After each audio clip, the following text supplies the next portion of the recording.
This is the Lighting Fires podcast, supported by Henley Business School. Welcome to the Lighting Fires podcast. It is another chilly day. However, the snowdrops are starting to come out, which suggests that spring is around the corner. In this episode, I speak to a man who has moved through professional ice hockey to many transitions and adventures up to the point where he is now at the Lego Group in Denmark. And we talk about a particular time when I was coaching him and his colleagues Ben and Tom when they were running a successful business, and what happened during that time and how the business came to an end. So you will learn how he was able to figure out what he needs to thrive and find his own energy in business, and how he navigated endings with authenticity and integrity. I hope you enjoy this episode. Welcome to the Lighting Fires podcast, Greg. Thank you. Happy to be here. Would you like to introduce yourself? Yeah, well, you've done a little bit of the work for me. So I'm currently a lead product designer or digital product designer at the Lego Group, which I'm actually based in Copenhagen. So almost a year ago to the day, I packed up my family and we moved over to Copenhagen for this role. I was working for the Lego Group before that and found a new role, moved to Copenhagen, bit of an adventure. But I guess before that, I'd kind of had a transition role from daughter working at Save the Children, which again was a digital product design role. Yeah, and that all kind of goes back to Daughter Limited or Daughter Digital Product Studio, where we met and where we did work together. The business lasted for 7 years, and we'll probably get into the story of the business a little bit. But Daughter was sort of born out of a friendship with one of my close friends, Tom, and we kind of started that business both in very similar situations where we were eager to kind of make our imprint and have that kind of creative freedom and just do really good work for people as designers. And yeah, we sort of went on a 7-year journey with that, and we started really small and organically, and we kind of grew the business to 7 or 8 people, to the point where we then sort of shut the doors on the business and all moved on to different things. So that's a little bit of like the brief history of where we were to where I am today. So this is, I guess, the story of a business that ended, actually, which I think is really interesting for people. So, Greg, you're also a fellow podcaster. That is correct. Yeah, I have a little podcast called What the UX, which I do with a couple of colleagues. We sort of talk about the realities of working, and maybe in a similar way that you do with the coaching stuff, like what's it actually like to work in UX. I think there is a lot of stuff out there that talks about how great everything is, and if you just do this, and everything will be great. But actually, that's just not that's not most people's experience. So yeah, we just chat about some of the things that are going on as practitioners within the user experience design field. Oh, that sounds really interesting. And I know that we do definitely have some designers and people who work, do UX. So as listeners, I think they're really interested to take a listen. Well, let's hope so. And I remember, I'm thinking back to when I first met you and Tom and Ben. So we were sharing an office space in Reading at the time. And I remember there was always a bit of a buzz around Daughter. Like everybody who worked at Spaces just thought you guys were really cool and you were doing really cool work. And then so when I got the opportunity to work with you, I was so excited about that, because there was something, you just had this aura about you that you were doing something different and you were innovative and highly creative, and that was just really interesting to get a little bit involved with that. I mean, 2 things spring to mind. One, we must have been doing a good job with our positioning, because that is exactly how we wanted to be perceived, I guess. But it's interesting you say that, because that's not necessarily how it felt at the time. It didn't feel like that's what we were doing. But yeah, it was a really interesting time, because I think that whole office space was new. There was a buzz around the place, lots of new businesses, lots of people kind of feeding off the energy of like being in a space with other people, and like you bump into people, right? Like and you create these relationships just by being within proximity to other Yes, people. absolutely. And we set up a book club for a very short period of time, I seem to remember. I do, yeah, that is ringing a bell. So we set up a book club. In the end, it was only you and me that turned up, but we had read the book, so that was good. So that actually led us to starting to work together. So you and I had started to develop a bit of a rapport. You introduced me to Tom and Ben. So could you just talk to us a little bit about why you came to coaching? What was it that you were hoping to achieve from that? What were the topics that you wanted to bring? Yeah, it might be worth starting just with a little bit more context on the business. So Tom and I started the business really out of friendship and having a really good relationship with one another. We were very close, still are. And, we were both sort of had done other things before we'd started the business. And I think neither of us really wanted to, Tom had been in a band, he'd worked in music, I had been in professional sport. And so we'd both kind of like come to a point in our lives where we wanted to maybe jump ahead and not just go and like take junior roles to kind of like build our experience and all that kind of stuff. And, but we were both very experienced people already. But I think that kind of set the scene for how we started the business, which was the thing that kind of carried through the whole thing. So Tom and I started off very small. We do a lot of like various branding projects or websites or visual identity type stuff. We had this very like strong philosophy of creativity and ideas and collaboration and really wanting to work closely with people and kind of get rid of all of the bureaucracy and like the guff that people don't enjoy around project management and all that kind of stuff, but just kind of like work really directly with people. And we operated for, I think, about 5 years, just the two of us, and always struggled to kind of find any momentum in building the business. Just kind of like project to project, hand to mouth kind of survival, and really like finding it quite hard to kind of reach that next level. And I think we really recognized that we couldn't just do creative work. A lot of the stuff that we wanted to do revolved around technology and being able to actually build the things that we're creating as well. And we just didn't have that ability. And we didn't really like the business model of, just employing freelancers. It just didn't feel like it fit our philosophy of what we were trying to do. And so that's when Ben came on board. And I had worked with Ben previously at another company. And Ben found himself in a space where he was exploring what was next. And, that worked out really well. We really were kind of like, I think this feels good and this feels right. This feels like the next evolution of the business, and maybe we can go forward and launch. And Ben brought with him a wealth of experience in both leading technology teams or development teams, but also client management and that side of things at quite a big scale. So it was a really exciting opportunity for us. Yeah. Yeah. I was just thinking about how complementary your skill sets were from that point of view then. Yeah. So when Ben started in the business, I think this is what led us to the coaching part. Was we really wanted to get clear on what our proposition was. Like, what is it that we're offering to the world? And I think because we were all very values based, I think we had a lot of the underpinning values of what we were trying to do. But we didn't quite yet, or weren't quite able to kind of articulate that in a proposition. And so we were kind of like, still trying to do work at the same time as and actually I think I probably was the one that initiated the idea of coaching. I think for me, it was a question of, look, if we're going to launch into something, we should do that from a really strong foundation, and we should be really clear on what we all bring to this. And I think we all had some questions. We'd been working together for a while. It's like, okay, do we need to just kind of like position ourselves, align ourselves, get all on the same page, both to help us articulate what our proposition is, but also to just really understand each other well, so that we can each thrive in our own individual way.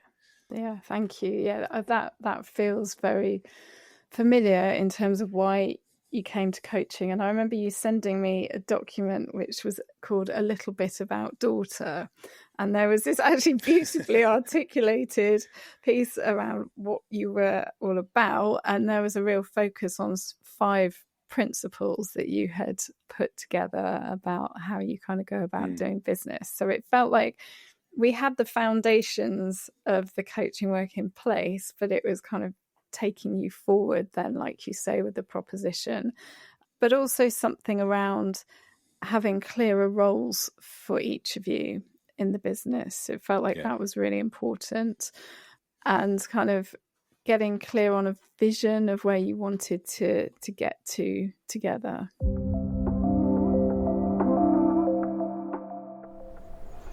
If you're listening to this and you're interested in training as a coach, I can highly recommend the Professional Certificate in Executive Coaching, or even the Masters at Henley Business School. It is the best investment I have made in myself and my business. The course is led by research, so you know it has academic rigour, and the tools and techniques you learn are highly practical. You get the opportunities to practice, you build confidence. I also gained friendships for life, a community that's continued to support me. I can highly recommend it. So if you decide to take the plunge and contact Henley about the certificate programme, do mention the Lighting Fires podcast.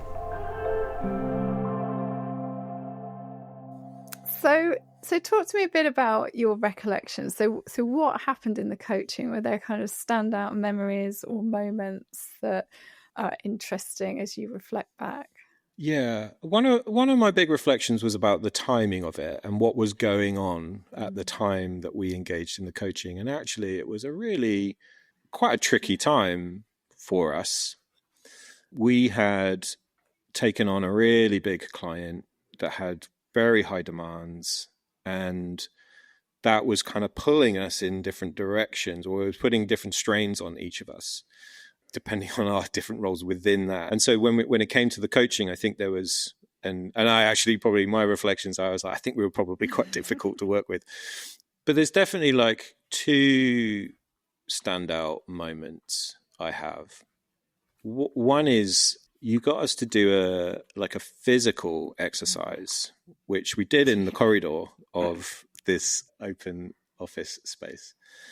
And you got us to walk through kind of each one at a time, to physically walk down a timeline and describe, okay, what comes next? And then, what happens at like 3 or 6 in a year. And I remember being totally like energized by that exercise. And again, that was like a moment that kind of like, there were like key moments of learning of like, oh, okay, I come to this with like lots of energy, and I'm like, yes, this is exactly how I like to do things. And then there was another exercise we did, I think, which was a bit later on in the program, which was you did some things around like the different hats. Yeah. And that was done over Zoom. And again, I think there was a moment I was like, yes, I love this type of stuff. And again, I don't necessarily remember the outcomes of those things. I just remember them as key moments that kind of like showed me something, or like there was a sense of, oh, I feel something's different here, or maybe we see this differently. Yes, it's really interesting hearing you say that. If I just describe the timeline for the benefit of the listeners. So we had been sat in a meeting room, and just outside the room, there was a very long corridor where actually you don't get much passing traffic. So it felt like a fairly safe place to go in and do this kind of activity. And we were looking forward to the future of the business.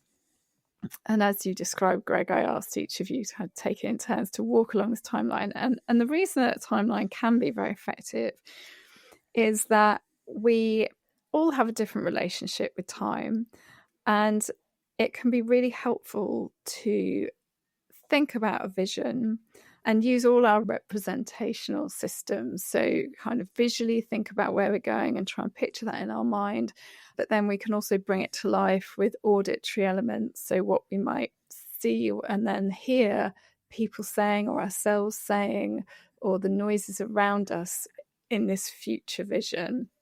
And as we employ each of those different systems, so we can also kind of tap into how we're feeling in this future, that's really powerful.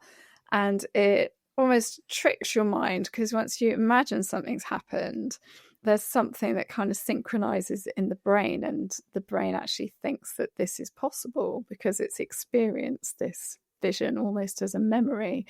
So it's also very powerful to give you a sense of, well, if I can imagine it, I can make this thing happen. So it can be really motivating. The other useful thing about it is that I usually ask people to then step away from the timeline and get a bit of distance and look back at themselves as if they're watching themselves walking that timeline, and they get that kind of fly on the wall idea of getting a different kind of view on themselves and where they're headed, and that again can provide new information or different information. So it's interesting to hear you talk about it now and how you experience that. Yeah, it's interesting because I think where I've ended up now, and this kind of describes maybe what changed for me in all of this, was methods like that are very closely linked to, human-centered design methodology, which is where I exist. And, engaging the senses, trying to engage people in more dimensions in order to think through problems or get creative about solutions or understand problems or uncover opportunities or to innovate. And again, this is something that I've come to just through thinking back of like, okay, where am I now and what did we do? And I feel like there's a really close link to my excitement over things like that help me sort of see that I want to thrive in a world where this is common practice, or these things are what we do, because I really believe in them. They're not always comfortable, but I fundamentally believe in them. And I think that sort of maybe was part of the realization that I came to through some of the coaching around where I felt maybe I was moving towards in terms of what I wanted to be doing on a day-to-day basis. And I don't think that was necessarily a reflection of why we ended up closing the business, because I think the decisions that led to that, those weren't factors in that. But it definitely gave me clarity on what I felt like I needed to be able to thrive. And that's the thing that gets me up in the morning and energizes me. I don't really know how Ben and Tom saw that. There were so many other things going on, and we were all also trying to navigate growing a business, difficult clients, creating new propositions, trying to shift our business to get really clear and laser focused on what we were going to do and trying to leave some of the other stuff behind. That was just really difficult. It was stretching us in two different directions. Yeah, absolutely. And you were also kind of trying to figure out how to do business development, how to make the time for that. It was a time of lockdown, so kids were at home as well. So there was a lot going on, as you say, the subtext. Sometimes I came out of our sessions and I felt that things were heavy for all of you, and I kind of felt for you very much. I'm curious, what were the questions that you were going through your mind as you were coaching us through some of this stuff? Well, I suppose as we kind of got close to the end, I remember one, I think it was our fifth session, and we did this online. I actually remember that day that it was freezing cold outside. It was like late January. And I remember things feeling heavy, and I remember wondering about where the business was going to go. And at that point, I think I offered each of you a one-to-one coaching session as a kind of gesture, really, because I felt like there were some things that maybe you as individuals needed to think through. Yeah, I remember that actually. And I remember feeling that extension of generosity on your part, because it felt like you were really trying to help us. And I recognize this a lot now in my work around, okay, what is the next best thing I can do?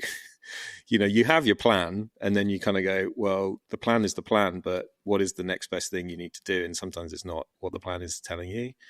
I think it was a really nice moment to be able to do that one-on-one, or have that one-on-one conversation. And I think actually I do remember that moment. I remember the conversation we had. And I think I sort of described some of the things I've already described here around or being able to really more clearly describe the kind of world that I was moving towards, or how I saw how I wanted to be operating or functioning, and I could sort of sense it and feel it. Yeah. And it was nice to just have an open place to just be able to talk about that. Yeah, it felt that the business was moving in a direction that was away from where you wanted to go and how you could really thrive and flourish and be really authentic as a leader. And just to follow on from that, we then had one final group session, and I actually came across my reflections on that session the other day. So I thought I might just mention them to you. Okay, because that final coaching session felt very different. It felt like perhaps things were kind of moving in the right direction. And this is what I wrote. I said, it feels like a ball of wool that needs unraveling and putting back together, or a jigsaw puzzle that needs smoothing and recutting into new pieces with clarity and happiness to mark out who each person is, how they operate, how they can be at their best. They're moving from that early startup phase, growing, hiring, and perhaps it's time for a fresh start with some new vigor and energy, a place to flourish with enough vision, enough structure, enough flexibility, space for creativity, whatever that means for each of you, and being able to apply what each of you brings for clients and for each other. And I actually wrote that I felt really excited and hopeful for all of you and what you could put in place going forward and kind of would bring you into a new light. So that was like that point for me in my reflections. And I think as you say those things, that felt true. And actually, if you fast forward a little bit to the decision that we then made to wrap up the business, that was a very intentional decision that we had made. And I think that came from that, what you had just described in that reflection of, gosh, okay, we do really need to go in another direction. That's going to require quite a lot of energy. And I think we were looking at each other, and maybe the decisions were all slightly different, but looking at each other going, have we got the energy even for this? And I think ultimately that's probably what it came down to. Not for lack of want to making it work, but a lot of clarity around what it felt like it might require of us. And I think we all came to that conversation really openly, and we played out all the scenarios, and actually the way that we came to that decision, it was very much reflected how the business was created through relationship that was all based on values and integrity and all those kind of things. And then when it came to the point where it's like, this has been really hard, and we're now at a point where like this is not the world any of us imagined, or we've got some work ahead of us, and are we up for it? And it could have gone either way. I think I was ready to go, I think I'd like to try something different now. I think, I just didn't feel like I had it in me to do the work that I think maybe was required of me. And having done the coaching work and kind of like, getting a bit more clear on our strengths and how other people see us, for me, I am a spark. Like I do bring activation energy to things. That is my strength. And I was like, I just don't think I've got it. I just don't think I've got the energy for it, because it would have also still required business development and new clients and putting together a new proposition. And like, there was just a lot of things that just weren't quite in place in order to make that feel like it would have been easier. But it takes courage to make that decision, doesn't it? Sometimes it would be the easier decision just to carry on, even if that's not the right decision. Yeah. I'm really proud of the decision that we made, and maybe I'm more proud of the way we made the decision. I think it was a really hard decision.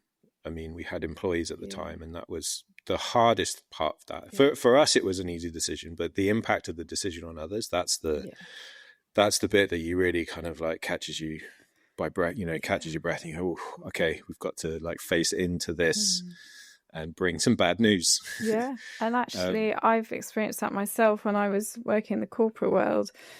The large corporate that I was working for was bought out. And at that moment in time, I was told, well, we don't need a marketing team anymore. So, Julie, as head of marketing, you need to let everybody go. You've got to make everybody in your team redundant.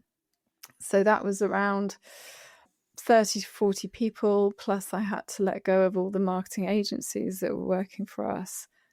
That was really tough. Even though I'd been offered a role I could stay on if I wanted to. And actually I had arranged to go on a sabbatical coincidentally at that point in time. So I did actually go on the sabbatical and then decided to leave the business.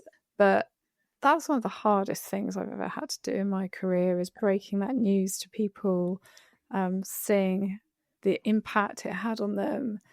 It's really difficult. Yeah, it is. But it you learn through that experience, and I think you get a bit more clarity on how you fit into the bigger picture and what to care about and what not to care about. And it's easy to get kind of sucked in to, the corporate story or, but ultimately, it does come down to someone can make a decision somewhere and, your life can change the next day. And I definitely felt like that's what we were doing because the decision was with us. We had also made the decision, and then we also had to share the news. Yeah. But, again, you kind of hope that your authenticity throughout the process of working with people day to day gives you some currency in that moment as well. And actually, there was a piece of advice that Tom and I had got just as we were forming the business. And the advice was, before you get too far into this, give each other permission to leave if you need to. And so we had always had that agreement up front. So it was never a thing for us to look at each other and go, actually, I don't want to do this anymore, because we'd already made that agreement. So yeah, having this opportunity to reflect on the coaching has been really good. It's kind of stirred up some stuff, which I was like, I haven't thought about this in a long time, and forcing me to kind of reflect on how I operated through that, and where was I a bit honest, or maybe where was I holding back, or, where was I, how were things shaping in me? Because I think I can see it now that I'm further down the line, but I couldn't maybe see it as clearly at the time, how the coaching was impacting me. But I think just the forum for those types of conversations, you don't create those spaces to talk about those things. And I think has been the value in going through a coaching process, is you intentionally create the space. And when it's a group of people, you do need someone to facilitate that for you, because if one of you's doing it, then you're not participating. You all have to come to that equally and openly. And so having an external facilitator of some thinking process is really valuable. That's really interesting to hear you reflect on that. And is there anything that you would have liked me to have done differently as a coach?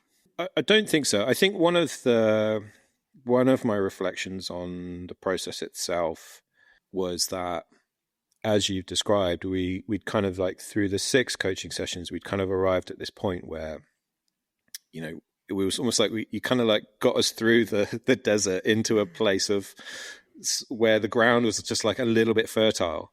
I always wonder if we needed a bit of a push into going a bit deeper or doing more, because it felt like we arrived somewhere that we then didn't really capitalize on or lean into further or go deeper with.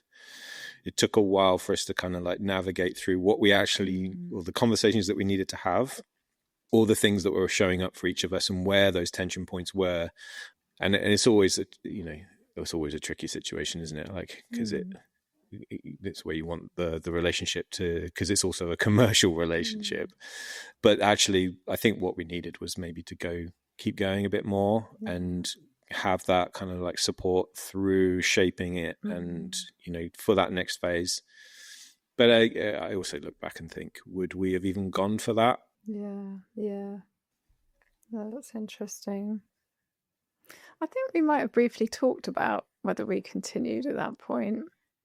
But we are where we are, right? So... We are where we are.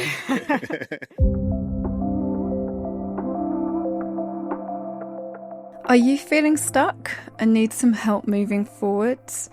At Lighting Fires, I work with business leaders, future leaders, and their teams to ignite their full leadership potential.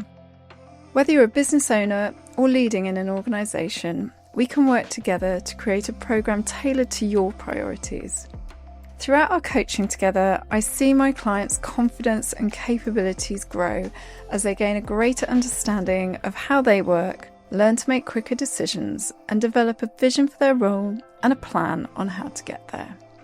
Through the challenges and the breakthroughs, you'll have me by your side. Get in touch on LinkedIn or email me, julie@lightingfires.co.uk. So at this point, I'm actually just going to briefly ask you, because you mentioned professional sport, and I think it would be really nice for the listeners just to hear really briefly about that. And I'm also interested whether your ability to get into visualization type exercises might be because you could have done some of those in your sporting life. So would you just tell us a little bit about your sporting profession? Yeah. Oh gosh, it feels like such a long time ago now. Yeah, so I played professional ice hockey for 11 years. It was something that I started when I was 10, and it just became my life passion. And I was, even from a 10-year-old, I felt I was like, oh, this is what I want to do. This is what I want to do with my life. And that is quite strange for an Englishman to say that they're a professional ice hockey player, but because most people are like, what? Ice hockey in the UK? I went to Canada when I was 16. I'd left my family to go into an academy, and then after I'd sort of finished my high school, I stayed in Canada playing sort of a semi-professional junior level, which was kind of like the feeding ground for scholarships and professional hockey. I always had the goal that I wanted to get a scholarship to an American university. That never really panned out how I had hoped. I ended up coming back to the UK, and that's when I started playing professionally. So I played in Bracknell, played in Basingstoke, played in France for a year, played in Coventry, and then I finished my career back at Basingstoke. And then I think I finished my career with 45 international caps. Wow. And then actually after I finished playing, I actually dabbled with coaching a little bit at the national level. So I was an assistant coach at the under 20 level, and then became an assistant coach at the men's level. But I realized that coaching really wasn't for me. I was into something else. But your comment about visualization, yeah, definitely. I think I used to practice visualization a lot. It's like rehearsing things in your mind is common practice, I would say, at an elite level sport. It's just something that you do. And I think also the physicality of sport, and my sporting background massively shapes how I see the world today and what I value. And being in physical space with each other, I always talk about how I really miss the physical sort of bumping up against each other, and I try to use that as a metaphor for how I like to work collaboratively. There's a bit of I need to feel you in order to respond to you. And when everything gets a little bit too theoretical or the two-dimensional, I get bored, I get lost. I need that kind of physical element of sparring. So again, where I am today and what I do, it all makes total sense based on my background. And I also wondered whether the fact that you had that career and that had come to an end, and then you'd gone on to create Daughter and that had come to an end, was it perhaps easier to deal with the ending and the transition to something new because you'd done that before? Yeah, it's a good question. I've never really thought about that. I don't know if I attribute that necessarily to having, shifted career. I think it's partly, but again, my career might also have shaped who I am. So there's something about sport and competition that is very black and white. You either win or you lose, then it's done, and then you move on to the next one. And I always struggled with entering like the business world, and because nothing ever felt final. There was no like markers of like, okay, we've won this one, we've not, like, you know, everything just got like, it's just like this continuum that's constantly rolling. And I at first I really struggled with that construct of like, where's the goal? I don't know what the win is. You know, I don't know. It's like, just seems like we're just rolling day to day to day to day. So I've learned that I need to try and create those things for myself. You know, the thing, what is it I'm chasing here? Like, what is the outcome that I'm working towards? But also inherently, I like change. I like new things. I get a bit kind of attracted to the new shiny thing because I'm a spark of like new things. I get things kind of like, I'm good at bringing things into like existence from nothing. So new things to me feel like really energizing, and I just, it's a natural space for me. Yeah. Okay. Thank you. That's really interesting listening to you talk about that. So at this point, I'm going to be picking up a question from the envelope of this time, since we're not together in person. So let's hope I pick a good one. Right. I hope you haven't pre-picked one. This is totally random. Some people try and influence it and tell me which questions they're not going to want to answer. Right then, so can you think of a metaphor to describe the before and after of the coaching experience? Okay. Yeah, I mean, I think I'm just going to go back to what I said a minute ago, because that is the picture that is in my mind about the desert, the kind of like wandering in the desert to then find a bit of an oasis, something that you can like finding the fertile ground that you can stand on and get nourished rather than, because I think it's really easy to just not have direction in a desert and just, I've never been to a desert, but I'd imagine if you were in a desert, it can get a bit disorientating and it's dry and it can feel like a wasteland. But then to arrive somewhere where there's like hope or like something in the distance that you can like move towards, and then when you're there to feel like it's fertile and nourishing. There you go. There's my metaphor. I like it. Thank you. So is there anything more before we finish that you would like to mention relating to the work we did together or the experience of reflecting on it?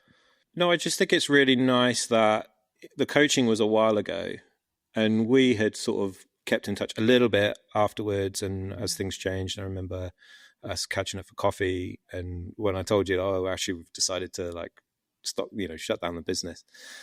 But it's just really nice to feel like, we can connect again however many years later, and that all of that stuff that happened was real. It wasn't just a charade or a mechanical like it was truly relational. And there were techniques and stuff in there, but the relational part, I think, is fundamental to this discovery journey of coaching, or, because you're discovering a lot of things through the coaching. As a coach, I imagine you're trying to discover what is it that can help, the situation. And then as someone who's being coached, you need to feel safe and you need to feel like you can open up, and because that's the most meaningful thing. So I think it's just nice that we're having this conversation now further down the line, just because you sent me an email like, oh, would you fancy this? I'm like, yeah, of course. Yeah, no, I've really enjoyed it. And actually, I'm just going to pick something out of my folder, because when I was looking back at our work, I actually came across a Christmas card that you sent me. Okay. I think I've got a bit of an issue with hoarding, and I definitely need to go through and get rid of a few things here. But I really got a lot of pleasure from reading this. So it's Dear Julie, it's been a highlight of our year to connect and explore possibilities with you, despite the challenges of the year. Here's to new adventures in the new year, signed by all of you. And I think that for me is a reflection on that relational aspect of it, because that's what gives me so much pleasure, is kind of working really closely with people and developing a really good working relationship. And working with you guys was a highlight for me at that point in time. And that just reminds me of how I felt about that. So that's really nice. That's nice. Thank you. A final question that I just wanted to ask you is whether you've continued to use any of the coaching techniques in any of your roles since we worked together. Is there anything that's been sustainable for you?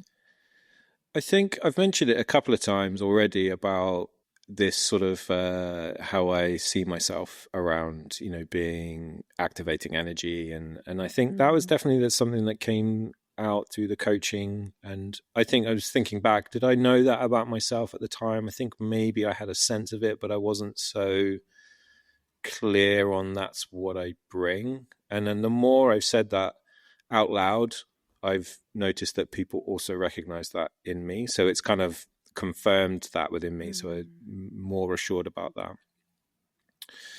I think just the general principle of creating the space to talk about things that you wouldn't necessarily talk about if you weren't just being really intentional about the type of conversation you want to have.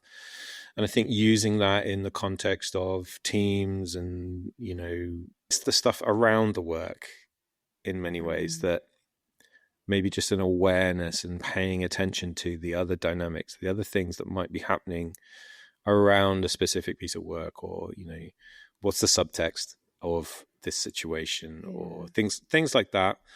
So I think technique wise, I think the Disney six hats? Yeah, it was the Disney creativity strategy, which I sometimes combine with Edward de Bono's 6 thinking hats, because I love them both and they do similar things. Sometimes I get a bit excited and combine them a little bit, but I think that's very powerful, like putting on the kind of dreamer hat, the kind of let's get really excited about an idea and think about all the possibilities, and then going to the more negative view, which would be probably black hat in the thinking hats technique, where you're thinking about all the reasons this is a bad idea, and then coming to the kind of realist position.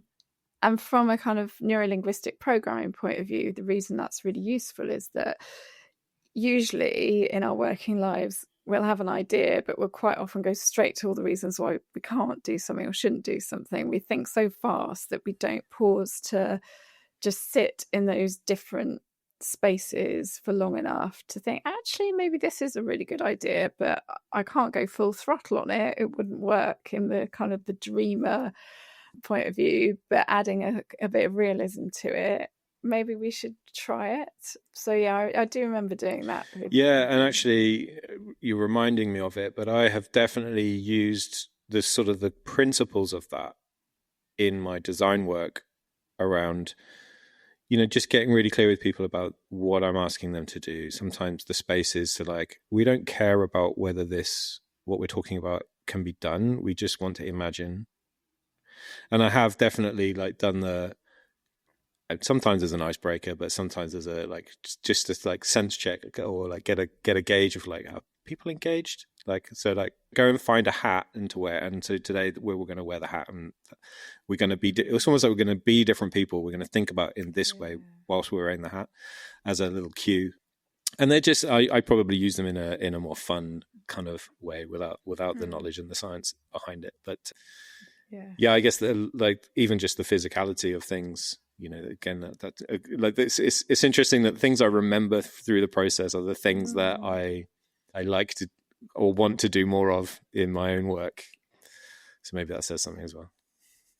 Well, I think the physical exercises in coaching are sometimes a bit uncomfortable for people, but actually once they do them, they just jump into it and get into it, and before you know it, they're allowing their thoughts to come out, and there's something about the energy that standing up and doing something a bit different creates, which is very powerful. So I think if my clients can have the kind of the courage and take a leap of faith to go with it and do them, it's usually highly effective. Yeah. Right. Well, thank you so much for joining me on the podcast. So good luck with everything, and enjoy your time with Lego. Yeah, thank you. And whatever comes next. Yeah, and for you. So listening back to this episode, I'm struck by a few ideas and also perhaps useful things to take away. Firstly was the advice that Tom and Greg were given about giving each other permission to leave when they set up their business, because I think that also gives you as an individual permission to consider leaving and to then have that conversation with the other person. I think that is such useful advice because it makes that seem possible, and you might need that sometimes. Also, I really like Greg's advice about asking yourself, what's the next best thing I can do, regardless of what you have in your plan, because sometimes you just need a question that helps you get unstuck, and I think that's a really useful, pragmatic one. Finally, I would really recommend the book Edward de Bono's 6 Thinking Hats. It brings really useful tool and technique to any kind of project or idea or situation where you may just need to look at something from all different angles and figure out the next best course of action. So I shall leave it there, and I look forward to bringing you a new episode very soon. If you'd like to find out how we could work together, you can visit my website www.lightingfires.co.uk, email me at julie@lightingfires.co.uk, or contact me on LinkedIn, Julie Williams, MSc.